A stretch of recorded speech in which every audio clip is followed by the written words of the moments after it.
We interrupt this program to bring you an important Wayfair message. Wayfair's got style tips for every home. This is Styles McKenzie helping you make those rooms sing. Today's style tip. When it comes to making a statement, treat bold patterns like neutrals. Go wild, like an untamed animal print area rug under a rustic farmhouse table from Wayfair.com. Arr, fierce. This has been your Wayfair style tip to keep those interiors superior. Wayfair, every style, every home. We've been the trusted experts since 1960 because nobody knows tires better than we do. And with over 90 tire brands, we have an abundance of options in stock for your vehicle. Buy and drive today at discounttire.com. Let's get you taken care of.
Hi there, and welcome again to the Explaining History podcast.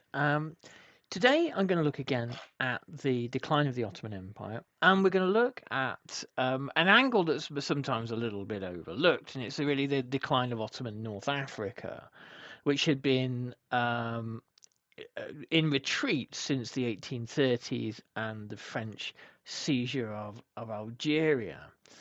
The French seizure of Algeria can often can seem, to those who aren't exploring that particular moment as a kind of a strange kind of anomaly. It was a sort of an invasion that kind of contextually doesn't make an awful lot of sense, other than the kind of the rapacious need of a kind of post-Napoleonic France to recover some kind of imperial glory. When you think of it in context of the declining fortunes of the Ottoman Empire, it starts to make a lot more sense. And there were the decline of the Ottoman Empire that we associate with the late 19th century really is a process throughout the 19th century. But there are just moments in that decline prior to the Crimean War, for example, that are harder to see. The Crimean War, obviously, the Ottoman Empire is part of a winning coalition, but it's very much the junior and most exploitable part of that coalition. So we're diving again into Eugene Rogan's The Fall of the Ottomans. And last time we had looked at Anatolia and Armenia. And so this time, as I said, we're going to look at North Africa and the rest of the Mediterranean after that. While the Ottomans struggled to preserve their territorial integrity in eastern Anatolia, they faced a fresh crisis in the Mediterranean. The provinces of Benghazi and Tripoli in the modern state of Libya were the Ottomans' last possessions in North Africa, after the French occupation of Algeria in 1830 and Tunisia in 1881, and the British occupation of Egypt in 1882. Italy was a new state. Its unification into a single kingdom was only completed in 1871 and aspired to an empire in Africa. The government of King Victor Emmanuel III turned to Libya to satisfy its imperial ambitions. One of the things I think that's always interesting to look at the notionally liberal government governments that existed um, prior to the First World War is how illiberal they actually were, and how they followed a path of kind of imperial aggrandizement, not wildly dissimilar to that followed by Mussolini later on. The seizure of Libya is extremely violent, and it is the act of a kind of mountebank sort of nationalist state that has, this is the product of a national unification process that is looking to channel those the kind of the energies of the Risorgimento into expansionism. You can't do it in Europe. You're hemmed in by France and the Austro-Hungarian Empire, and the now established German Empire to the north. So you need to look elsewhere. And obviously, most of Africa is being rapidly colonized by the British and the French and the Belgians, and to some extent the Germans.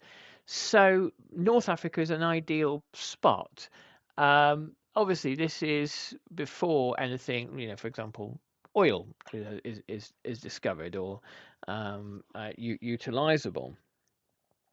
So arguably, there's kind of not a great deal of the kind of economic value that the British they saw in India, but there's still plenty of looting to be done.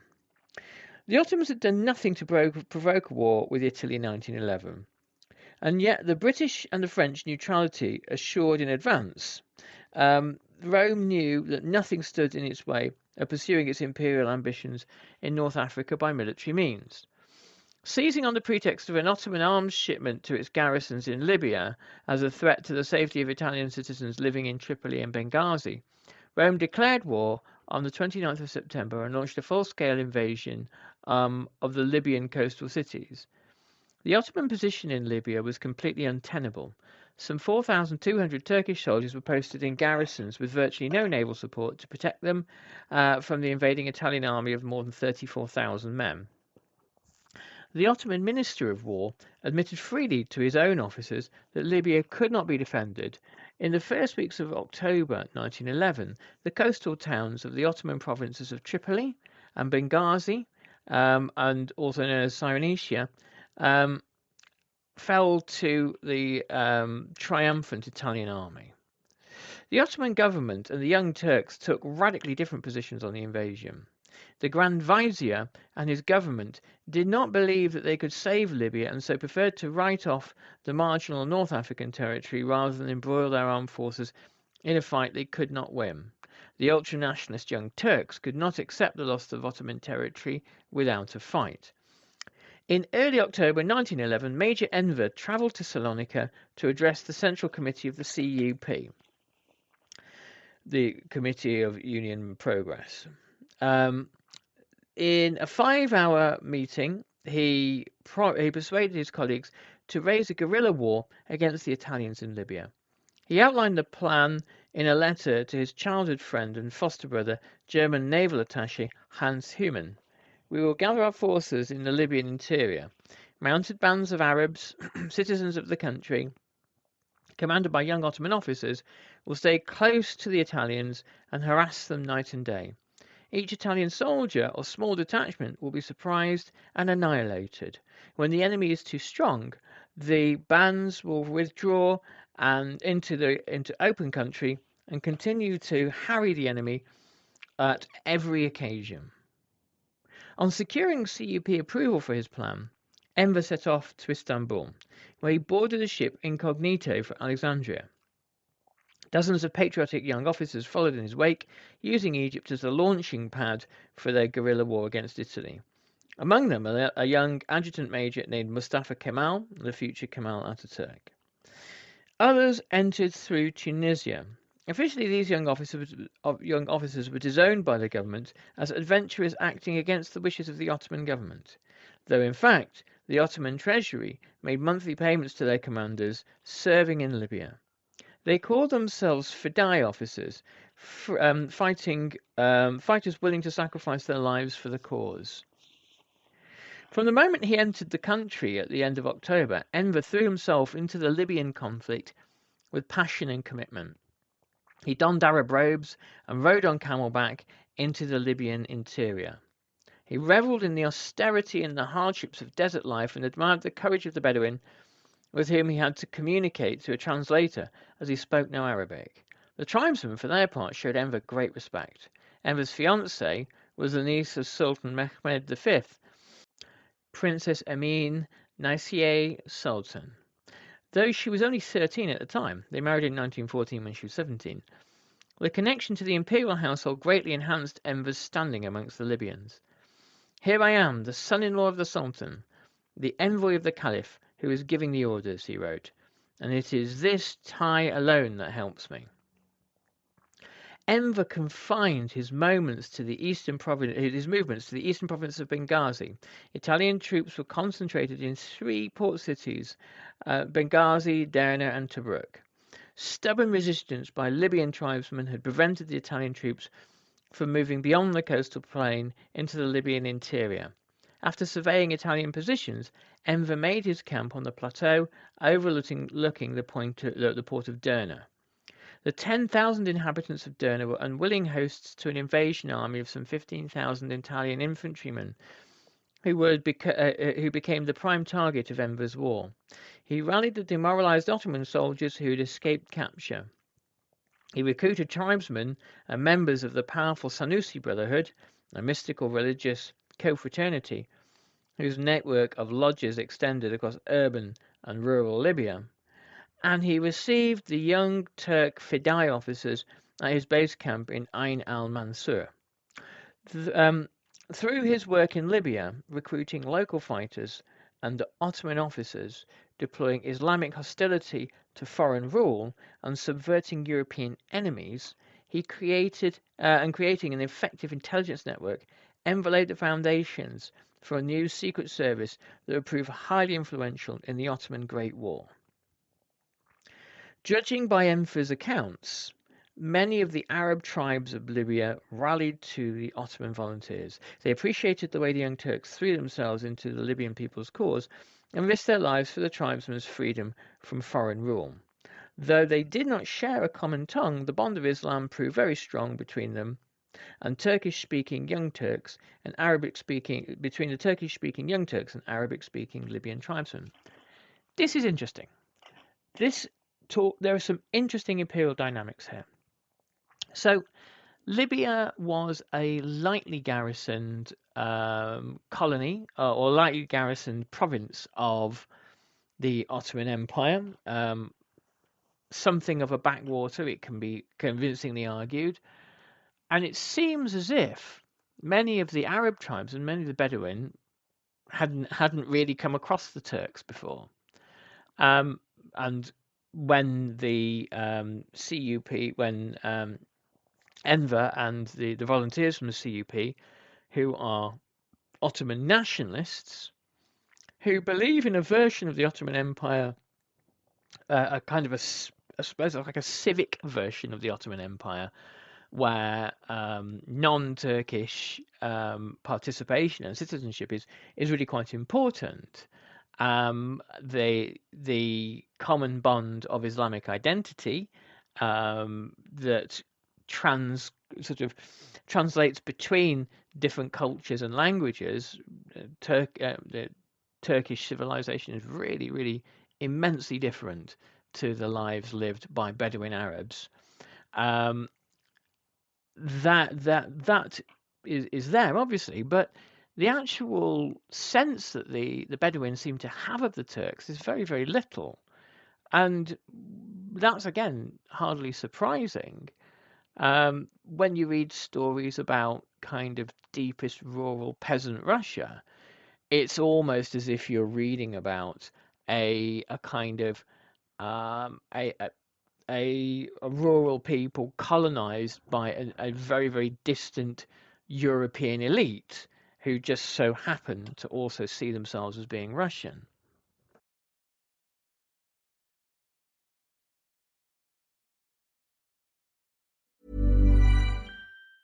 In postseason football, you need to find that extra gear. On FanDuel, it's called Playoff Mode. Big boosts, more rewards, and a whole new way to live parlay with Drive SGP. Turn on Playoff Mode, only on FanDuel. New customers bet $5 and get $300 in bonus bets if you win. 21 plus and present in select states. First online real money wager only. $5 deposit required. Bonus issued as non-withdrawable bonus bets which expire 7 days after receipt. Restrictions apply. See full terms at FanDuel.com/sportsbook. Gambling problem? Call 1-800-GAMBLER or visit rg-help.com.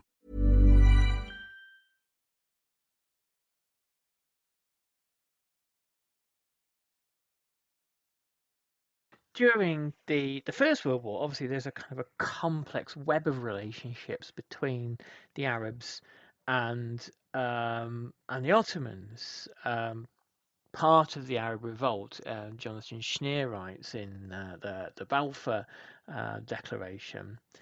Part of the Arab revolt is the product of Sharif Hussein of Mecca looking at the CUP government and thinking these are, modernizers, and they have turned their back on Islam and they've turned their back on tradition, and they're embracing these dreadful Western ways, and it has less to do with these notional kind of battles for freedom, and more to do with the kind of the schism that runs through the Ottoman Empire between modernization on one hand and tradition and conservatism and religious and cultural conservatism on the other. Even though Sharif Hussein is not a Turk, he's not. He is notionally occupied by the Turks, but views himself as a not citizen, because he wouldn't have used that kind of language, but a participant, even if he's a kind of a local potentate, a participant in the Ottoman Empire, and had very particular views based on his religious role as a sharif. So, anyway, let us continue. There's a fantastic bit of kind of othering here, and see if you can spot how Enver speaks of the Arabs and why he's saying what he's saying. Enver described the Arab fighters in Libya as fanatical Muslims who see death before the enemy as a gift from God. This was particularly true of the powerful Senussi Sufi order, whose devotion to the Ottoman Sultan was linked to his role as the Caliph of Islam. Nor did Enver, the secular young Turk, disavow this devotion to Islam. Rather, he saw religion as a strong mobilizing force to rally Muslims behind the Ottoman Sultan as Caliph to defeat their enemies in the Ottoman Empire and the Muslim world beyond. Reflecting on the power of Islam, Enver wrote, "There is no nationality in Islamism. Just take a look at what is going on around the Islamic world. Whatever else Enver took from his time in Libya, he came away with a firm belief in the Ottoman Empire's power to deploy Islam against its enemies at home and abroad." He speaks like a European. He speaks like a British or a German Orientalist who is exploring the mysterious East, the mysterious lands of Islam that is kind of unknown to him. This is a very secularized Turkish officer who sees things in kind of rationalist Enlightenment, post-French revolutionary terms, and has fought not a kind of socialist revolution, but has brought a kind of a constitutional, notionally liberal revolution to the Ottoman Empire, and then really descends into the peoples that the Ottomans have governed for centuries, and gets to know them and says, wow, these people are fanatics. This religion that I'm notionally associated with, that are very secular and don't have much to do with, they really believe in it. They believe it to such an extent that they would die for it. And he was encountering the Bedouin in the way that Europeans encounter them. And that, to me, I think is fascinating. And it really tells you something about the processes that are happening in the metropole, at the heart of the Ottoman Empire, and the sorts of people that are doing these things, how socially, culturally, intellectually, and spiritually they see themselves. And they don't see themselves as being like the Arabs, who they kind of other. They think, these people are these kind of wild fanatics. In postseason football, you need to find that extra gear. On FanDuel, it's called playoff mode. Big boosts, more rewards, and a whole new way to live parlay with Drive SGP. Turn on playoff mode, only on FanDuel. New customers bet $5 and get $300 in bonus bets if you win. 21 plus and present in select states. First online real money wager only. $5 deposit required. Bonus issued as non-withdrawable bonus bets which expire 7 days after receipt. Restrictions apply. See full terms at FanDuel.com/sportsbook. Gambling problem? Call 1-800-GAMBLER or visit rg-help.com. We've been the trusted experts since 1960 because nobody knows tires better than we do. And with over 90 tire brands, we have an abundance of options in stock for your vehicle. Buy and drive today at discounttire.com. Let's get you taken care of. But he also sees the deployment of Islam as a useful tool, and the British, the Germans, and the French all viewed Islam in this way, as a tool to throw at one another, to undermine each other, and to wage war against one another. Between October 1911 and November 1912, the Young Turk officers and Arab tribesmen prosecuted a remarkably successful guerrilla war against the Italians. Despite superiority in numbers and modern weapons, the Italians were unable to break out of their fortified positions in the coastal plain to occupy the Libyan interior. Arab bands inflicted high casualties on the Italians, killing 3,400 and wounding over 4,000 in the course of the year. The war also took its toll on the Italian treasury, whereas the Ottomans were spending as little as 25,000 Turkish pounds. A Turkish pound was approximately 90 pence, or $4.40, a month to support Enver in his siege of Derna. For a moment, it looked as though the Young Turks' gamble in Libya might succeed and the Italians would be driven back to the sea. Unable to win in Libya, the Italians expanded the conflict to other fronts. They knew the war would only end when the Ottoman government relinquished Libya to Italian control in a formal peace treaty. To pressure Istanbul to sue for peace, Italian naval vessels attacked the Ottoman territory across the eastern Mediterranean. They bombarded the Lebanese port of Beirut in March 1912, and the Italian soldiers occupied the Dodecanese, an Aegean archipelago dominated by Rhodes, today part of Greece, in May of that year. In July, the Italian Navy dispatched torpedo boats to the Dardanelles. It was at this point that the Tsar of Russia was considering whether he needed to go to war with Italy, because if the Italians punched through into the Black Sea, then southern Russia was vulnerable to them. Finally, the Italians played the Balkan card. Greece, Serbia, Montenegro and Bulgaria had entered into alliances against their former Ottoman suzerain. Each had territorial ambitions in the remaining Ottoman territory, in the Balkans, in Albania, Macedonia and Thrace. The Italian crown was related by marriage to King Nicholas I of Montenegro, and the Italians encouraged the Montenegrins to declare war on the Ottoman Empire on the 8th of October 1912. It was only a matter of time before other Balkan states followed suit, and the imminent threat of war in the Balkans provoked a crisis reaching from Istanbul to Libya. By defending remote provinces like Tripoli and Benghazi, the Ottoman government had left the empire's Balkan heartland exposed. Idealism quickly gave way to a new realism. 10 days after Montenegro declared war, the Ottoman Empire concluded a peace treaty with Italy, in which it relinquished the Libyan provinces to Italian rule. The Fidei officers, although they were ashamed to abandon their Libyan comrades, left the Senussi Brotherhood to carry on the guerrilla war unassisted, and made haste back to Istanbul to join the first national struggle for survival that became known as the First Balkan War. So the Italian causes of the First World War, I think, are kind of under-investigated, but the Balkan Wars obviously create the tensions for the final Balkan crisis. Okay, I'm going to leave that there. Thanks for listening, everybody, and join us on Sunday when it's our first big online class. We're going to be doing Russia, the Russian Revolution, and Stalin. So join us if you're studying these things, if you're an A-level student or equivalent around the world. There's a link down below, and we'll be starting UK time 3 p.m. Okay, take good care, everyone. All the best. Bye-bye.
Big news! Boost Mobile is now sending experts nationwide to deliver and set up customers' new phones at home or work. Wait, we're going on tour? Not a tour. We're delivering and setting up customers' phones so it's easier to upgrade. Let's get in the tour bus and hit the road. No, not a tour bus. It's a regular car we use to deliver and set up customers' phones at home or work.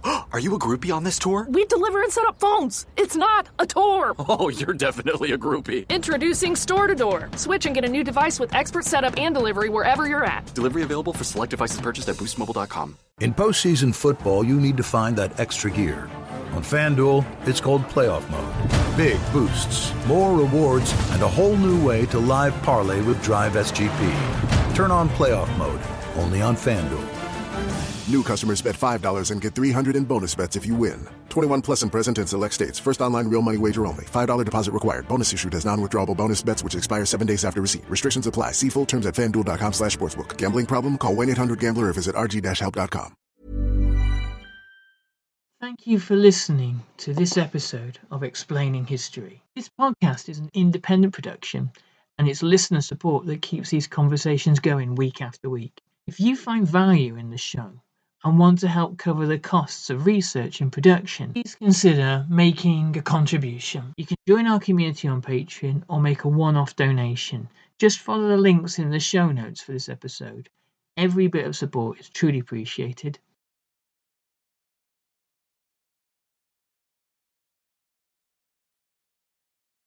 Thanks again for listening.